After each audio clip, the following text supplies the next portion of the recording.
Via Justiça de hoje está discutindo o processo eleitoral brasileiro. Participam do programa o desembargador José Nepomuceno Silva, do Tribunal de Justiça de Minas Gerais, e a advogada Adriana Belli, ex-juíza do TRE de Minas.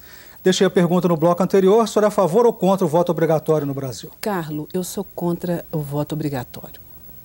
E eu penso que, na verdade, a manipulação que existe hoje, institucionalizada com programas sociais, no meu ponto de vista, absolutamente incompatíveis com uma população que está, a cada dia que passa, recebendo valores sem uma capacitação técnica para, de alguma forma, buscarem o peixe, né? E você ter uma ideia, eu tenho conhecimento que, na maioria das discussões de relações conjugais na justiça, principalmente no interior, o que se discute, a criança vai ficar com quem em função dos cartões de programas sociais. Por outro lado, você tem hoje uma indústria midiática que, pela forma leiga, justamente dessa ignorância no ponto de vista do desconhecimento da população relativamente às regras de direito, garantias mínimas de direito, como, por exemplo, duplo grau de jurisdição, um processo não termina apenas com uma decisão única, né? Muitas vezes você vê a própria denúncia, ela traz o enfoque na mídia, mas ninguém acompanha o resultado daquele processo, nem a comunidade jurídica. Então, se você tem um país em que a indústria midiática comanda, sim, por exemplo, essa questão de resultados de eleição, você vai conduzindo o eleitor a se conscientizar que, se ele não votar num determinado candidato com chances de ganhar, o voto dele nada vale. Essa sociedade, esse eleitor que se submete a esse tipo de avaliação, na minha ótica, ele não tem condição de votar. Ele compromete a democracia. Mas eu queria explicar a questão do voto obrigatório. Não é obrigatório porque um artigo diz que ele tem que votar. É obrigatório no sentido cívico. Ele tem que participar porque ele tem que ser governante. Porque a Constituição diz, no parágrafo 1 do artigo 1º, todo poder emana dele. E como é que ele vai se omitir quando ele tem que governar? Quando ele elege o vereador, o deputado, o senador, o prefeito, governador e presidente, ele está governando. Então, é obrigatório no sentido cívico. Essa obrigação é cultural. Desembargador, sistema bicameral, há uma polêmica. O senhor acha que o Senado é necessário ou não? No sistema constitucional como está aí, ele é necessário porque o Senado representa o Estado. O deputado representa o cidadão. No sistema que está aí é necessário. Só que há uma anomalia terrível. E os deputados sabem disso. A questão da suplência do senador. Muitos senadores são eleitos, vão ocupar outros cargos, e o primeiro suplente, que ninguém sabe, de repente é o senador. Isso é uma anomalia que tem que ser urgentemente alterada por aí. A senhora é advogada eleitoral, vamos falar sobre as decisões judiciais. Sim. E também sobre os mandatos. Como que fica, na visão da senhora, a substituição dos mandatos pelas decisões judiciais? Eu acho que é um tema absolutamente importante, principalmente para uma sociedade que a legislação advém de representantes populares.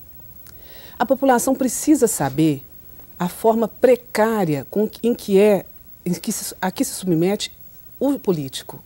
Para o senhor ter uma ideia, Carlos, existe uma norma na legislação eleitoral que fala que aqueles fatos de conhecimento público, mesmo que não estejam numa ação judicial, que não tenham sido contemplados numa ação inicial, numa petição inicial, que é aquele movimento inicial de uma demanda judicial, mesmo que não tenha sido dito ali para que a pessoa pudesse se defender, é mecanismo de condenação judicial. Isso está numa lei complementar.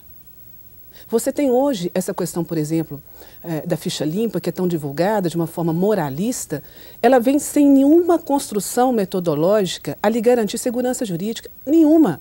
São questões ideárias, de ideologia, que são colocadas no mundo jurídico, sem uma sustentação maior que deveria realmente ser compatibilizada com o Estado de Direito. Houve erro na interpretação do TSE de fazer valer a ficha limpa já para as eleições desse ano e o princípio da anterioridade? Da anualidade, Pode falar? Sim. Eu entendo ortodoxamente que o princípio da anualidade deve viger, porque está claro no artigo 16, só para as eleições seguintes. Essa interpretação, que me perdoa os defensores da ideia contrária, de sobrevalência para essas eleições, na leitura do artigo 16, eu estou com a minoria de quem entendeu no Supremo Tribunal de que vale para outra eleição. Eu estou com a minoria. Acho que é questionável essa questão de eficácia para essas eleições. E a opinião da senhora sobre esse tema, doutora? Sobre isso, não há dúvida alguma, a inconstitucionalidade formal é evidente, mas existe uma outra questão ainda mais séria. Eu penso que esse artigo que veio para as eleições, para moralizar, né, e eu tenho muito medo da moralização, o princípio da moralidade, que é algo que submete a gostos e valores muito pessoais. Eu tenho muito receio porque essa lei, ela coloca, na minha opinião, em xeque a legitimidade das decisões judiciais. Você tem dizendo, olha, por exemplo, uma decisão de competência originária, quando você tem uma corte colegiada, que a lei diz, ela determinando uma condenação, impõe a um determinado candidato uma inelegibilidade de 8 anos. Então, aquela possibilidade que está na lei, aquelas garantias da Constituição Federal, do duplo grau de jurisdição, da possibilidade de alteração daquela decisão judicial condenatória em instâncias superiores, coloca isso em xeque. Quer dizer, a questão é muito mais grave, as garantias individuais são completamente relativizadas em prol de um interesse público que não há uma comparação, ambos são extremamente importantes. Estamos chegando ao final do programa, lembrando que o desembargador José Nepomuceno Silva lança no dia 16 de setembro, aqui em Belo Horizonte, mais um livro de direito eleitoral. Como que chama esse livro, professor? Ele chama-se Etapas do Processo Eleitoral, às quais eu estou agregando uma etapa de prestação de contas, que é o grande problema nacional hoje. Dia 16, pela Livraria Del Rey, estou convidando a todos para estar lá na Rua Emorés para esse lançamento. Na verdade, são 2 livros que estou lançando, mas um deles, especificamente quanto ao tema de hoje, Etapas do Processo Eleitoral. Muito obrigado ao senhor, muito obrigado à senhora pelas participações aqui no Via Justiça. O Via Justiça de hoje termina aqui. Este programa é uma parceria da TV Assembleia com a Amages, a Associação dos Magistrados Mineiros.